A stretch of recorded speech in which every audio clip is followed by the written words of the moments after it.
Nou, wij gaan direct met défilé door die oude heen. Wat is een défilé? Nou ja, de stoet van alle ballonnen die mooi door aan de Friese Ballonfeesten dit jaar.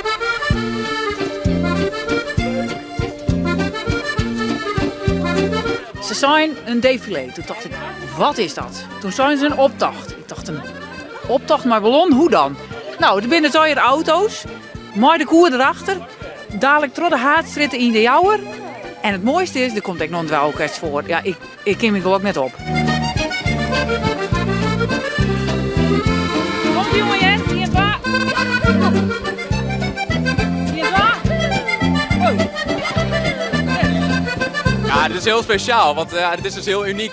Bij geen enkel ballonfestival wordt dit eigenlijk gedaan. Het wordt een beetje als helden ontvangen eigenlijk. We gaan vanavond met een hele speciale ballon. Die gaat zijn eerste vaart maken. En dat is eigenlijk een speciale Friesland ballon. Het is een ballon, kunnen 12 personen in.